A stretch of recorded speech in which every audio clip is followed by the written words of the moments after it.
I'm Sarah, 23 years old. 2 years ago, when I was 21, my father looked me dead in the eye during Christmas dinner and said, "You are the shame of this family," right there, in front of everyone.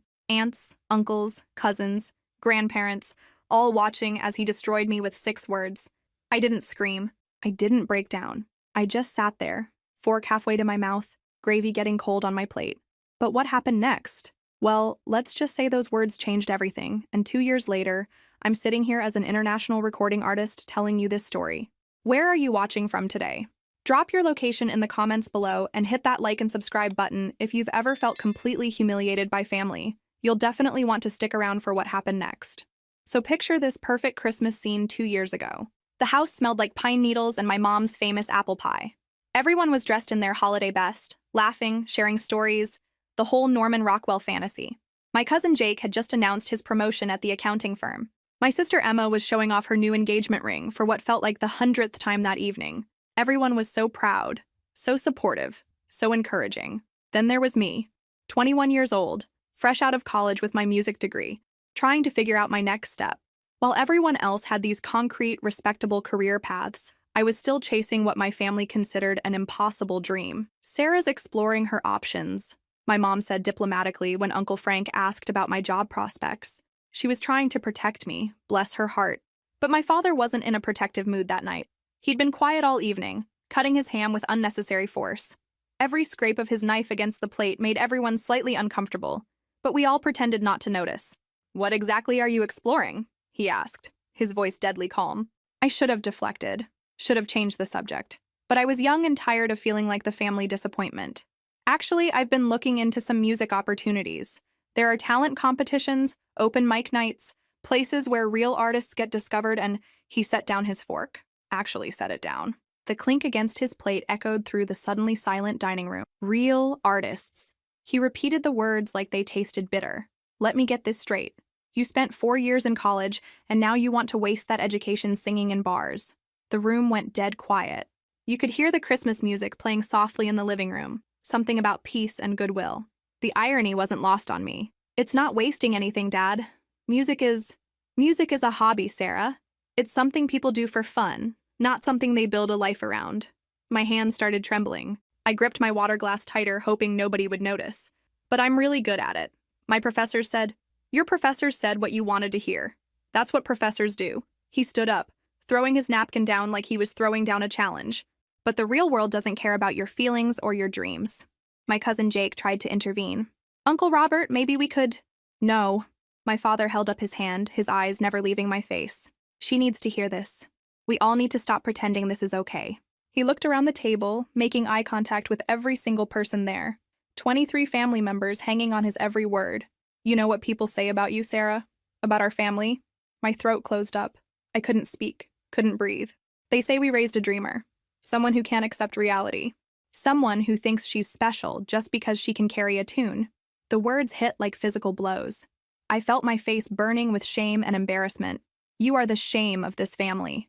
21 years old and still living in some fantasy where life is a Disney movie. It's time to grow up." The silence that followed was deafening. 23 people staring at me like I was some kind of exhibit in a museum of failure. But something strange happened in that moment. Instead of feeling smaller, I felt something else entirely. Clarity. I looked at my father, really looked at him, and realized something that would change my life forever. I was done caring what he thought. I finished my dinner, helped clear the table, said goodbye to everyone like nothing had happened. My voice didn't shake. My hands stayed steady. But when I went upstairs to my childhood bedroom that night, I made a decision that would put my face on television screens around the world and make my father wish he'd kept his mouth shut. I was leaving, and I was never coming back.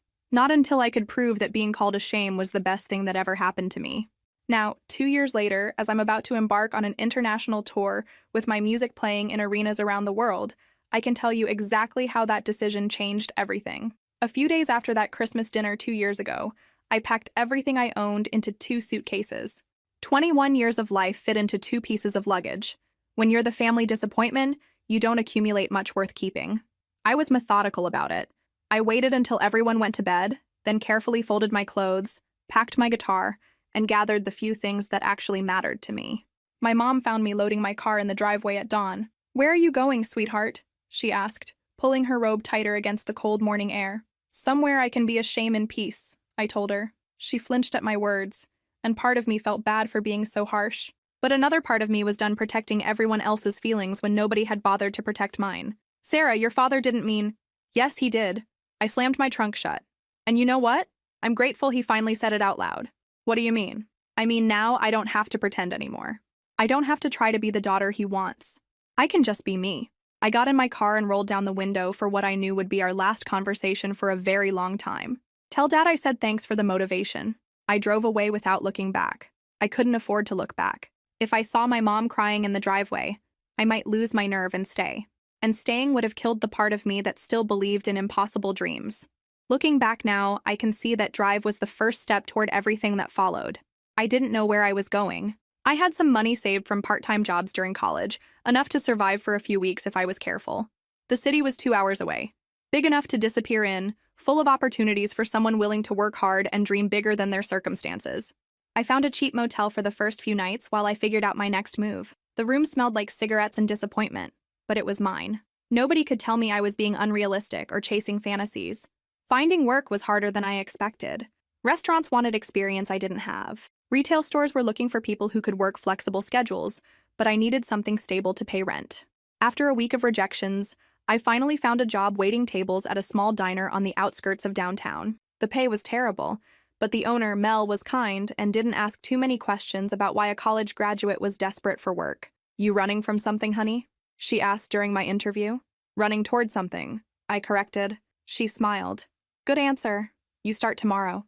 The work was exhausting. 12-hour shifts on my feet, dealing with difficult customers, learning to balance plates and take orders while keeping a smile on my face. My feet ached, my back hurt, and I fell into bed every night wondering if my father had been right all along. But then I'd remember the look in his eyes when he called me a shame, the satisfaction he'd taken in crushing my dreams in front of our entire family, and I'd get up the next morning ready to prove him wrong. At night, after work, I'd sit in my tiny studio apartment with my guitar. I'd play softly so I wouldn't disturb the neighbors, writing songs about heartbreak and determination, about leaving everything familiar for the chance at something extraordinary. I wasn't ready to perform yet. I was still too raw, too uncertain, but the music was there, waiting for me to be brave enough to share it. 3 months into my new life, I called Emma, not to ask for help or money, just to hear a familiar voice. "Sarah? Oh my God, where are you? Mom's been worried sick." "I'm fine, I'm working, I have my own place, I'm figuring things out. Dad asks about you sometimes." "Does he? He wants to know if you've given up the music thing yet." I laughed, but there was no humor in it. "Tell him I'm just getting started." I hung up and looked around my small apartment. It wasn't much, but it was mine. I'd earned every stick of furniture, every bill I'd paid, every night of peaceful sleep. For the first time in my life, I wasn't disappointing anyone, and that felt better than any approval I'd ever received. Now, 2 years later, I know that those first few months of struggle were essential. They taught me I could survive anything, and that knowledge became the foundation for everything that followed. Looking back, those next few months were the hardest of my life, but also the most important. Reality hit me like a freight train. I'd thought leaving home would be the difficult part, but surviving on my own was a whole different kind of challenge. The diner job barely covered my rent and basic expenses. Some nights I went to bed hungry because I couldn't afford both groceries and my electric bill. I learned to live on ramen noodles and whatever leftover food Mel let me take home from the restaurant. When my apartment's heating broke in the middle of winter and I couldn't afford the repair, I slept in my car for 3 nights until my next paycheck came in. I couch surfed when I could find friends willing to help, slept in shelters when I couldn't. A few nights, when pride prevented me from asking for help and my car was too cold, I found doorways and benches in the city center. Those were the darkest moments. Lying awake in unfamiliar places, wondering if my father had been right. Maybe I was just a dreamer who couldn't handle reality. But even in those lowest moments, especially in those moments, I held on to the one thing that made all the suffering worthwhile: music. Every night, no matter where I was sleeping or how exhausted I felt, I played my guitar. Sometimes just humming melodies to myself, sometimes writing lyrics on napkins or scraps of paper. The songs that came during those months were different from anything I'd written in college.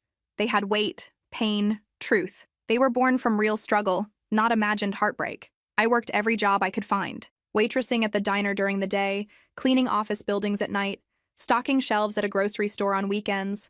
My hands were always rough, my feet always aching, but I was surviving. More than surviving. I was learning. I learned that I was stronger than I'd ever imagined, that I could function on 3 hours of sleep and still smile at customers who treated me like garbage, that I could stretch a single meal across 2 days without complaining. I learned that pride was a luxury I couldn't afford, but dignity was something nobody could take away. Most importantly, I learned that music wasn't just something I did for fun. It was the thing that kept me sane, kept me hopeful, kept me believing that this struggle had purpose. 4 months after leaving home, I finally worked up the courage to perform publicly. There was an open mic night at a coffee shop near my apartment. Nothing fancy, just a small stage and a microphone, but it might as well have been Madison Square Garden for how nervous I felt. I played one song, just me and my guitar, singing about leaving everything familiar for a chance at something better. When I finished, the small crowd clapped politely. Nothing dramatic, no standing ovation, but several people came up afterward to tell me they'd enjoyed it. One woman, about my mom's age, pressed a crumpled bill into my hand. "That was beautiful, honey. Keep singing." It wasn't much money, but it was the first I'd ever earned from music. I stared at that bill for the rest of the night, feeling like I was holding proof that maybe, just maybe, this wasn't completely impossible. From my perspective now, 2 years later, I can see that moment was when everything began to shift. That first performance was the beginning of believing in myself again. I started performing regularly. Coffee shops, small bars, anywhere that would let me play for tips or just for the experience. Slowly, very slowly, I began to build a tiny following. People who would come back to hear me play, who would request certain songs, who would tell their friends about the girl with the guitar who sang about real life. The money was never much. A few dollars here and there, enough to buy a decent meal or put gas in my car. But it felt like progress. More than that, it felt like vindication. Every night I performed, every song I wrote, every small step forward was proof that I wasn't just a dreamer chasing fantasies. I was an artist building something real. And late at night, when I was exhausted and discouraged and wondering if I'd made a terrible mistake, I'd remember my father's words. "You are the shame of this family." Then I'd pick up my guitar and write another song, because shame was just another word for motivation, and I had plenty of both. About 6 months into my new life, something started to change. Looking back now, I can see it was the moment when survival mode shifted into building mode. I was getting better at performing. All those months of playing in coffee shops and bars, of writing songs from real experience rather than imagination, of living every lyric I sang, it was making me into a different kind of performer, more authentic, more connected, more powerful. People began to notice. The coffee shop where I'd first performed started putting my name on their little sidewalk sign, "Live Music Tonight, Sarah." Mrs. Chen, the owner, told me I was bringing in new customers. "People ask specifically about when you'll be here," she said, wiping down the counter after my set. That's never happened with our other musicians. At the bar where I played Thursday nights, I started to recognize faces in the audience. A construction worker who always requested my song about working multiple jobs. A college student who said my music helped her feel less alone in a new city. A businessman who left work early just to catch my 8 o'clock set. "You've got something special," he told me one night after I'd finished. "Have you ever thought about trying out for one of those singing competitions on TV?" I laughed it off at the time. Right, because that's realistic. But the seed was planted. I started paying attention to those shows when I caught them on the diner's television during slow periods. Regular people, some with stories not so different from mine, getting their shot at something bigger. The more I watched, the more I realized that my story, leaving everything behind to chase a dream, surviving on nothing but determination and talent, was exactly the kind of narrative those shows loved. One evening, after a particularly good performance at a small venue downtown, a woman approached me during the break. "Excuse me," she said. "I'm Linda Martinez. I work in artist development." My heart stopped. "Oh? I've been watching you perform for the past month. You have something really special. Raw talent, emotional authenticity, stage presence. Have you ever considered auditioning for Rising Star?" Rising Star? The biggest singing competition on television. The show that turned unknown performers into household names practically overnight. I've thought about it," I stammered. "You should more than think about it. You should do it." She handed me a business card. "Auditions are coming up in a few months. I think you'd have a real shot." That night, I sat in my tiny apartment researching everything I could about Rising Star. The application process, the types of contestants they selected, the stories of past winners. Most of them had backgrounds in music, formal training, years of lessons, professional experience. Very few had stories like mine. But maybe that was exactly what would make me stand out. Over the next few weeks, I spent every free moment preparing. The application asked for detailed information about my background, my musical experience, my story. Under What Makes You Unique, I wrote about leaving home to pursue my dreams, about learning to survive on my own, about finding my voice through real struggle. The hardest part was the video audition. I had to record myself performing, and every take felt either too polished or too raw. Finally, I decided to keep it simple. Just me, my guitar, and a song I'd written about leaving everything familiar behind. When I submitted the application, I tried not to get my hopes up. Thousands of people probably applied. The chances of even getting a call back were minimal. But 3 weeks later, my phone rang. Is this Sarah Mitchell? Yes. This is Jessica Chen from Rising Star Productions. We've reviewed your application and we'd like to invite you to audition in person. I dropped the phone, literally dropped it on the floor of the diner during my lunch break. Mel had to pick it up and hand it back to me while I stood there in shock. Sarah, are you still there? Yes. Yes, I'm here. I'm sorry, Yes, I'd love to audition. Wonderful. We'll email you all the details, but the audition is scheduled for next month. Congratulations on making it this far. After I hung up, I sat in the empty diner booth, staring at my phone in disbelief. Now, 2 years later, I can see that phone call was the moment when my impossible dream started becoming possible. But at the time, I could barely believe it was real. I called Emma that night, breaking months of minimal contact. I got an audition, I said without preamble. An audition for what? Rising Star, the TV show. The silence on the other end stretched so long I thought we'd been disconnected. Emma? Sarah, that's incredible. I can't believe it. Neither can I. Have you told Mom and Dad? The question I'd been dreading. No, and I'm not going to. But Sarah? Emma, they had their chance to support my dreams. Now they can watch me chase them on television, because that's exactly what was going to happen. The audition was scheduled for a month later in Los Angeles. I took time off from all my jobs, which meant losing money I couldn't afford to lose, but this was more important than daily wages. This was everything I'd been working toward. I spent those weeks practicing obsessively. The song I'd chosen was one I'd written during my darkest period, sleeping in my car outside a 24-hour diner. It was raw, honest, and completely me. But standing in line outside the audition venue with hundreds of other hopefuls, I started to second-guess everything. These people looked like real performers. Professional clothes, expensive instruments, the kind of confidence that comes from years of formal training. I felt like a fraud in my thrift store dress and beat-up guitar case. First time? Asked the girl in line behind me. Yeah. You? Third attempt. I made it to callbacks twice, but never to the live shows. She shrugged like it was no big deal, but I could hear the disappointment underneath. You've got good energy, though. That counts for a lot. The waiting was torture. We'd been told to arrive early, but the actual auditions didn't start for hours. I sat in the hallway trying to stay calm, running through my song lyrics in my head, fighting off waves of nausea. What if I forgot the words? What if my voice cracked? What if they took one look at me and decided I wasn't star material? Sarah Mitchell? My number was called. This was it. The audition room was smaller than I'd expected, but more intimidating. 3 judges sat behind a long table, cameras captured every angle, and one lonely microphone stand waited in the center of the room. Sarah, tell us about yourself, said the judge in the middle, a woman with kind eyes but an unreadable expression. I'm 21. I left home to pursue music, and I've been supporting myself while performing in small venues around the city. What are you going to sing for us today? An original song called Starting Over. I wrote it during a particularly difficult time in my journey. I stepped up to the microphone, adjusted my guitar strap, and took a deep breath. Then I let everything out. Every night sleeping in my car. Every meal I'd skipped to pay rent. Every moment of doubt and determination. Every time someone had told me to give up, and every reason I'd found to keep going. I sang about leaving behind everything familiar, about discovering strength I didn't know I had, about believing in something bigger than your current circumstances. When I finished, the room was completely silent. Not uncomfortable silent. The kind of silent that happens when something real has just occurred. The judge who'd spoken before leaned forward. Sarah, that was extraordinary. You have something very special. The judge to her left nodded. Your story, your voice, your authenticity, it all comes together in a really powerful way. The third judge smiled.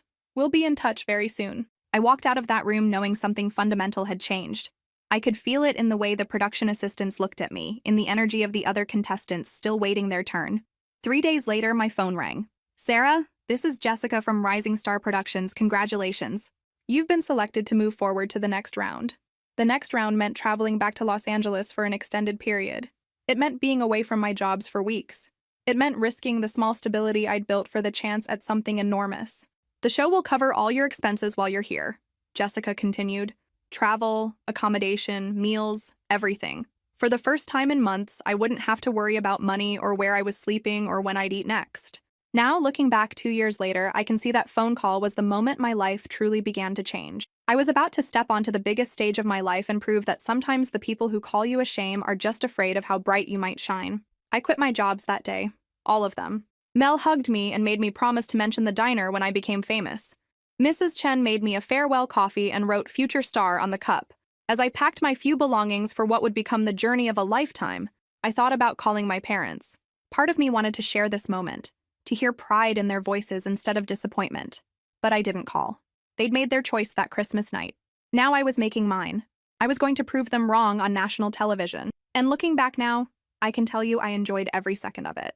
Walking onto that television studio stage was like stepping into another universe. The lights were brighter than anything I'd ever experienced, the cameras more intimidating than I'd imagined, and the audience larger than every venue I'd ever played combined. But somehow, once I started singing, none of that mattered.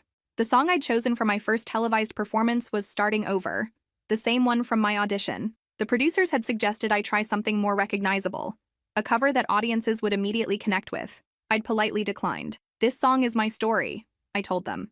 "If America is going to vote for me, they need to know who I really am." Standing at that microphone, looking out at the studio audience and knowing millions more were watching at home, I felt something I'd never experienced before. Complete certainty. This was where I belonged. This was what I was meant to do. I sang about leaving home, about choosing uncertainty over safety, about discovering that dreams aren't luxuries, but necessities. Every word carried the weight of the past year. Every note rang with hard-earned authenticity. When I finished, the silence lasted forever and no time at all. Then the audience exploded. Not polite applause, not the measured response of a television audience being prompted by producers. This was genuine, thunderous, emotional applause that seemed to go on and on. People were on their feet. Some were crying. The judges looked stunned. "Sarah," said Patricia, the head judge, "in all my years doing this show, I've rarely heard anything so powerful. You didn't just sing a song. You shared your soul." Judge Martinez leaned into his microphone. That level of authenticity, that emotional truth, it's what every artist strives for and very few achieve. Judge Williams just shook his head in amazement. "America is going to fall in love with you." Walking off that stage, I felt like I was floating. The other contestants backstage looked at me differently now. Some with admiration, others with barely concealed worry. I'd just announced myself as a serious contender. Over the next several weeks, as the competition continued and I advanced round after round, I watched my life change in real time. My performances were being shared on social media, my story was being picked up by news outlets, and I was getting messages from people all over the country who related to my journey. So, "Your music helped me find the courage to leave an abusive relationship. I'm a single mom working 3 jobs, and your songs remind me why I keep fighting. Thank you for proving that it's never too late to chase your dreams." Each week I sang songs that meant something to me. Original compositions about struggle and hope. Covers that I reimagined to fit my story. The judges praised my consistency, my growth, my ability to connect with audiences. But more than that, I was connecting with myself. For the first time in my life, I wasn't trying to be anyone else's version of Sarah. I wasn't attempting to fit into someone else's idea of what I should be. I was just me, completely and unapologetically. The producers started featuring my backstory more prominently. They interviewed me about leaving home, about the difficulties I'd faced, about what this opportunity meant to me. "Do you have any regrets about the path you chose?" one interviewer asked. "Just one," I said. "I regret not doing it sooner." With each passing week, more contestants were eliminated. Each Tuesday night, another dream ended and another chance was lost. But somehow, I kept advancing. Not just advancing, thriving. My confidence grew with every performance. My voice got stronger, my stage presence more commanding. I was becoming the artist I'd always known I could be. If only someone had believed in me enough to give me the chance. By the time we reached the semifinals, I'd gone from unknown waitress to one of the frontrunners. Entertainment magazines were featuring me on their covers, radio stations were playing my performances, people were calling me a breakout star and predicting I'd win the whole competition. But I tried not to think about winning or losing. I just focused on each performance, each opportunity to share my music with the world. Looking back now, 2 years later, I can see that those weeks on Rising Star weren't just about the competition. They were about me finally becoming the person I was always meant to be. The finale was still ahead, but in many ways, I'd already won. I'd won back my belief in myself. And that was worth more than any recording contract or prize money could ever be. As the weeks progressed and the competition intensified, I could feel myself changing in ways that went far beyond just becoming a better performer. Every time I stepped onto that stage, I grew a little stronger, a little more confident in who I was becoming. The social media response was overwhelming. My performances were getting millions of views, and my story was resonating with people across the country. Interview requests poured in from entertainment shows, magazines, and radio stations, but it was the personal messages that affected me most. I left an unhappy marriage after hearing your story. Thank you for showing me that it's possible to start over. Your music gave me the courage to apply to art school at 35. I've been estranged from my family for being gay. Your journey shows me I'm not alone. These weren't just fans. These were people who saw something of themselves in my struggle and found hope in my progress. The judges continued to praise my growth week after week. Patricia called me consistently extraordinary. Martinez said I had the most authentic voice in the competition. Williams predicted I would change the music industry.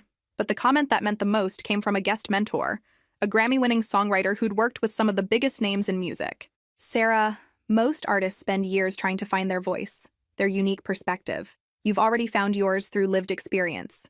That's something that can't be taught or manufactured.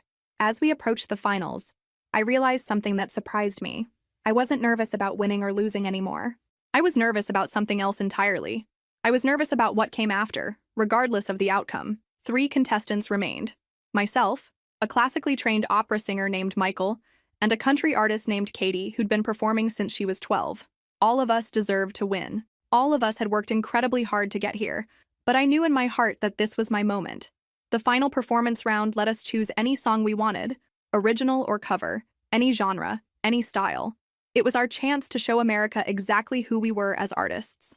I chose to perform a song I'd written specifically for this moment. It was called Grateful for the Pain, and it was about how sometimes the worst things that happen to us become the catalyst for the best things we achieve. Standing on that stage for what might be my final performance, I looked out at the audience and thought about the journey that had brought me here. The Christmas dinner where my father called me a shame, the months of sleeping in my car and working multiple jobs, the small venues where I'd learned to connect with audiences, the audition that had changed everything.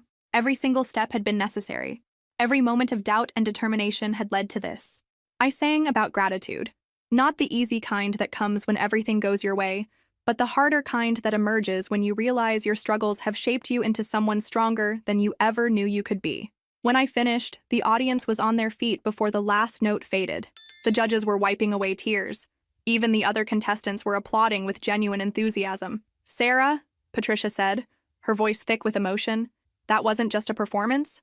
That was a statement about the power of the human spirit to transform pain into purpose. The voting lines opened immediately after our performances. For the next 4 hours, America would decide who deserved to win. I spent those hours not thinking about the outcome, but about what I'd already gained. I'd gained a voice, not just as a singer, but as a person. I'd gained the knowledge that I could survive anything, overcome any obstacle, achieve any dream if I was willing to work for it. Most importantly, I'd gained the understanding that sometimes being called a shame is just another way of being challenged to prove your worth. When they called my name as the winner, I fell to my knees on that stage, not from shock, but from overwhelming gratitude. Now, 2 years later, I can tell you that moment was just the beginning of the most incredible journey of my life. But at the time, it felt like vindication for every choice I'd made since leaving home. Gratitude for every person who'd told me I couldn't do it, because they'd given me the motivation to prove them wrong. Gratitude for every obstacle I'd faced, because it had made this moment even sweeter. And yes, gratitude for my father's words that Christmas night, because without them, I never would have found the courage to become the person I was always meant to be. The winner's interview happened immediately after they announced my name. Confetti still falling, adrenaline still pumping, cameras still rolling, and then suddenly I was sitting across from the host with millions of people watching.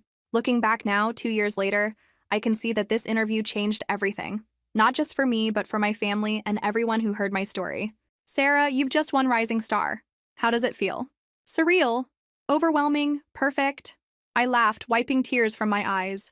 I keep thinking about all the people who said this was impossible.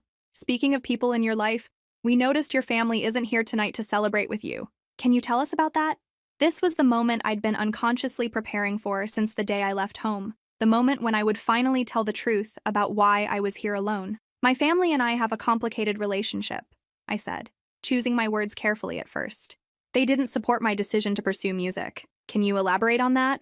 I took a deep breath. On live television, in front of millions of viewers, I was about to tell the truth that had shaped my entire journey. I left home when I was 21 because my family didn't believe in my dreams. They called my aspirations unrealistic and told me I needed to give up music and get a real job. The host leaned forward, sensing there was more to the story. That must have been incredibly difficult. It was the hardest thing I've ever done. I slept in my car, worked multiple jobs just to survive, sometimes went days without proper meals. But I also performed in small venues, wrote songs from real experience, and slowly built the foundation for everything that's happened tonight. What specifically did your family say that made you feel you had to leave? This was it. The moment of complete honesty that would change everything. My father told me I was the shame of the family for wanting to pursue music. He said it in front of our entire extended family during Christmas dinner. That's when I knew I had to choose between their approval and my dreams. The audience gasped audibly. The host's eyes widened. He called you the shame of the family? Yes. And you know what? In a way, I'm grateful he did. Grateful? Because it forced me to stop seeking validation from people who couldn't see my worth. It taught me that the only approval I really needed was my own. Have they reached out since you've been on the show? No. And honestly, that tells me everything I need to know about their priorities. What would you say to them if they're watching tonight? I looked directly into the camera, knowing that somewhere my parents were probably seeing this conversation for the first time. I'd say that I hope they're proud now, but I don't need them to be. I've learned to be proud of myself. I'd say that calling someone a shame for following their dreams says more about the person speaking than the person being criticized. And what would you say to anyone else who's been told their dreams are unrealistic? I'd say that sometimes the people who love us the most are the least equipped to understand our potential. Don't let anyone else's limitations become your own. Don't let anyone else's fear keep you from becoming who you're meant to be. Now, 2 years later, I know that those words resonated with millions of people around the world. The interview went viral within hours. Chose herself started trending. People shared their own stories about family members who'd discouraged their dreams. But the immediate response that mattered most came the next morning. My phone rang at dawn. Unknown number. Sarah? This is Amanda Rivers from Channel 7 News. We're standing outside your parents' house right now. There are reporters from several networks here asking for comment about your interview last night. So far, your father has refused to come to the door. I hung up without responding. By noon, the story had evolved beyond just my interview. News outlets were now focusing on my family's silence, the contrast between my success and their absence from my journey. Rising star winner's family refuses to comment on daughter's success. Local man called daughter family shame. She just won national singing competition. Parents silent as daughter, they rejected becomes overnight star. My father, who'd spent my entire life controlling the narrative about our family, was now dealing with a story he couldn't manage or manipulate. And for the first time since that Christmas dinner, he was the one who looked foolish. The irony was perfect. And 2 years later, I can admit I enjoyed it more than I probably should have. The days following my interview were unlike anything I could have imagined. Within hours, my story had become national news.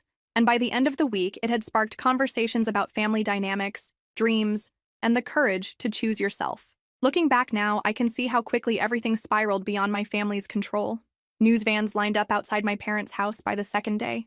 Neighbors were being interviewed about our family, my childhood, my father's reaction to my success. The story had taken on a life of its own. Rising star winner. Sarah Mitchell's hometown rallies around local girl while family remains silent. The articles painted a picture I hadn't expected. My old music teacher gave interviews praising my talent and dedication. Former classmates shared memories of my performances at school events.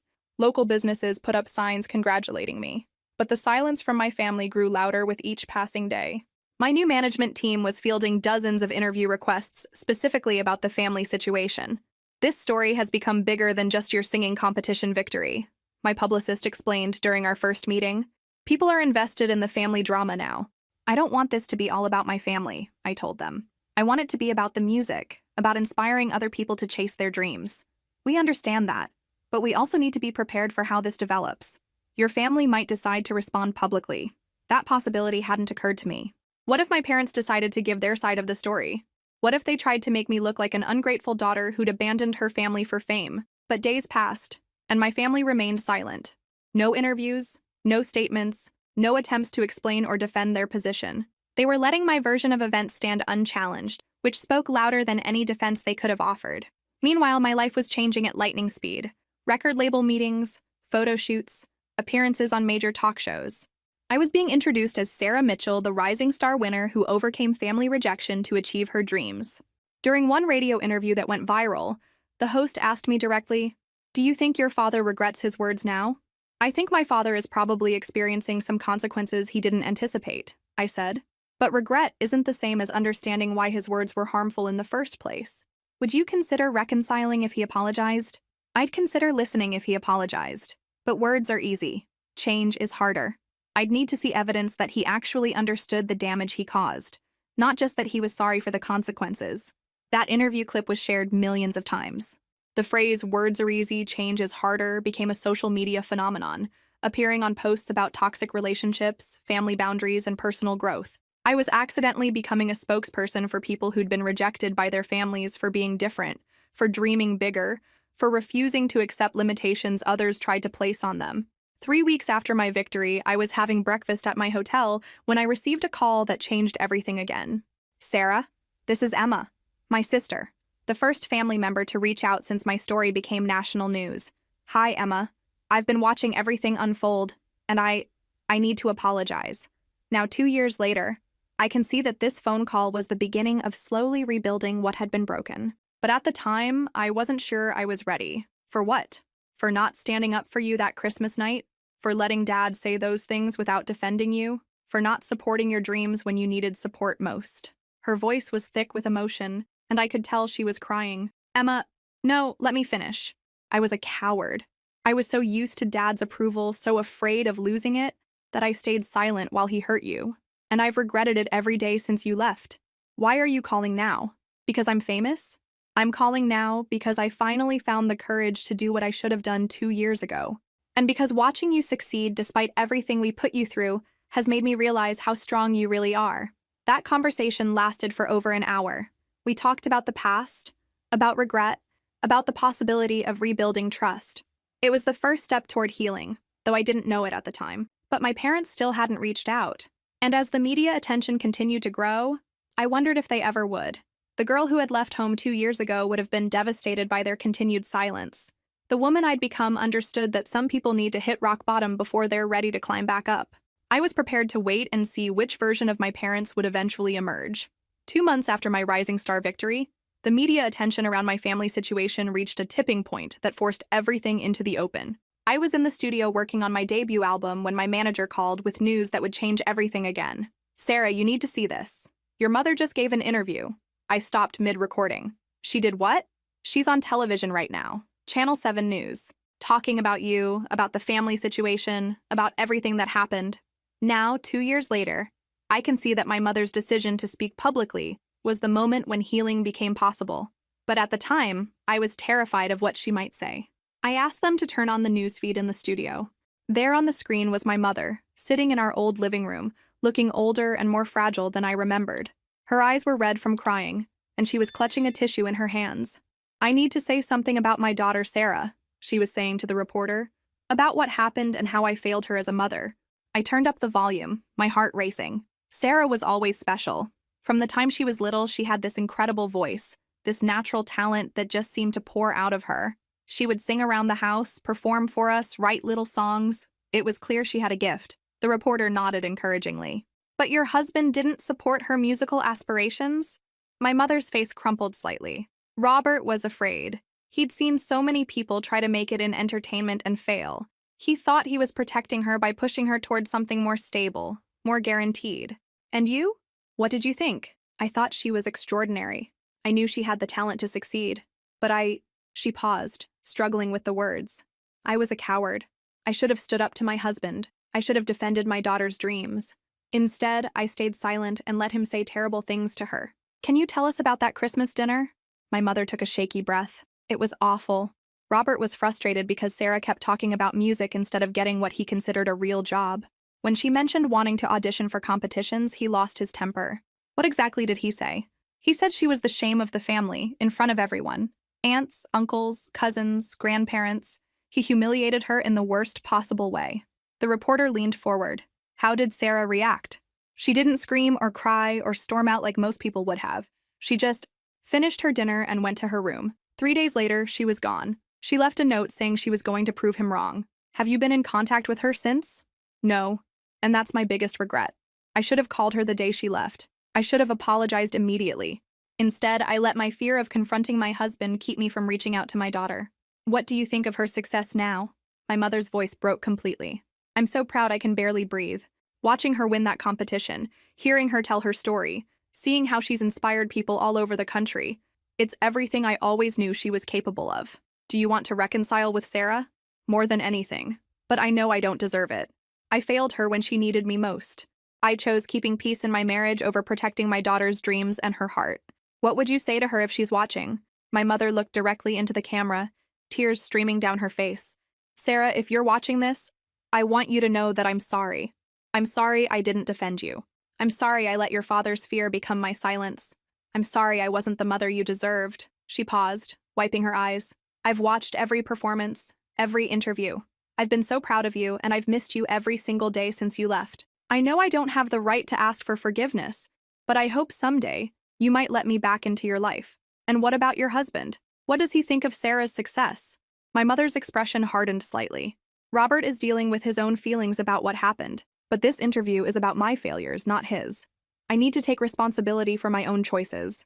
Watching that interview, I felt emotions I hadn't experienced in 2 years. Pain, hope, anger, love, all mixed together in a way that left me feeling completely overwhelmed. My mother had done something I hadn't expected. She'd taken full responsibility for her role in our estrangement without making excuses or trying to minimize the damage. She'd also done something else I hadn't expected.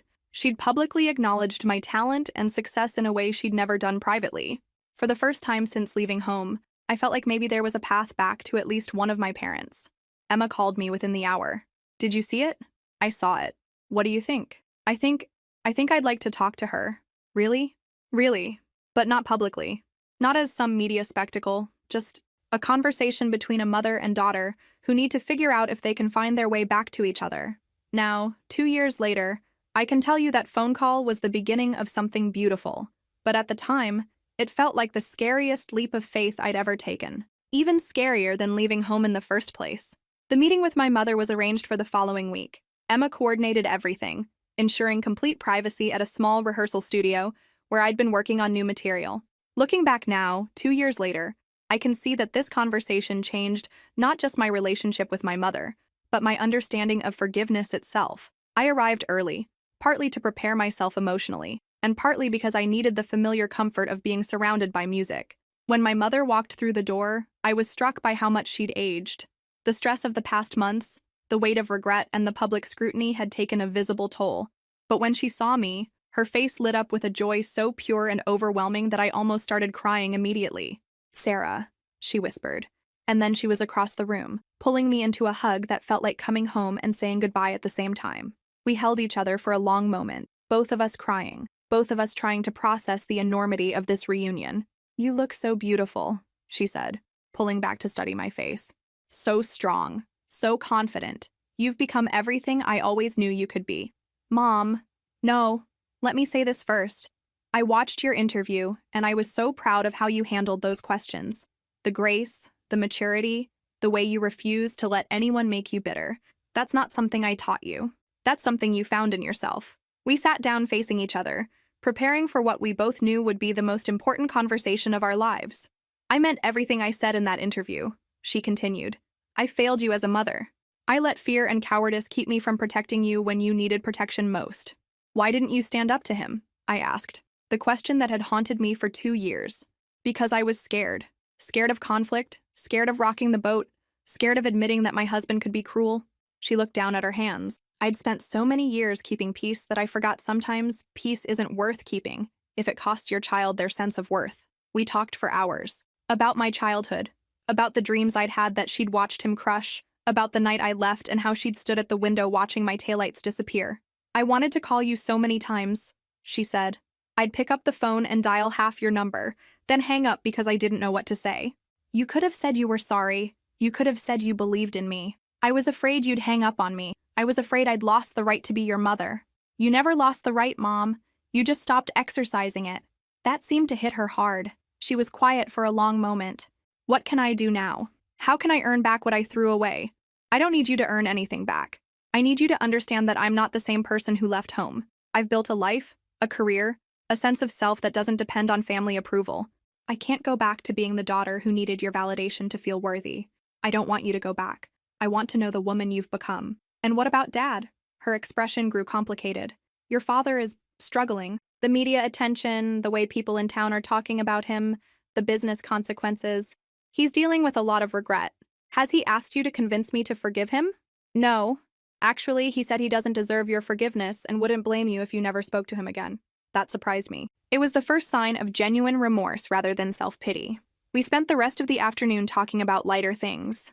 My tour plans, my album, her life, Emma's family, slowly rebuilding the foundation of a relationship that had been broken, but maybe wasn't beyond repair. As the day ended, I felt something I hadn't experienced in 2 years, the possibility of having a mother again. Can I come to one of your concerts? She asked as we prepared to leave. I'd like that, but as my guest, not as a photo opportunity. Of course. Now, 2 years later, I can tell you that conversation was the beginning of healing that continues to this day. My mother kept every promise she made that afternoon, and slowly, carefully, we rebuilt trust.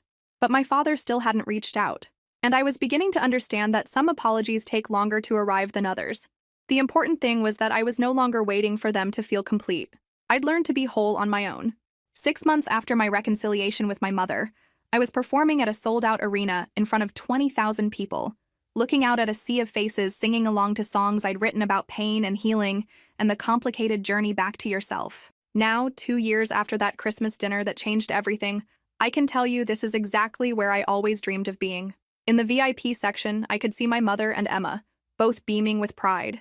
My mother had kept her promise and attended several concerts, always quietly supportive, never seeking attention or trying to capitalize on my success. My father wasn't there. We'd spoken once, briefly, a few months earlier when he'd called to apologize. It was awkward and halting, but genuine. He'd taken full responsibility for his words and their impact, but we both understood that apologies and rebuilding trust were different things. Maybe we'd get there someday, maybe we wouldn't, but that was okay. Over the past 2 years, I'd learned that you can't force people to change, and you can't build your happiness on other people's approval. As I performed the final song of the night, a new composition about the difference between the family you're born into and the family you choose, I felt a peace I'd never experienced before.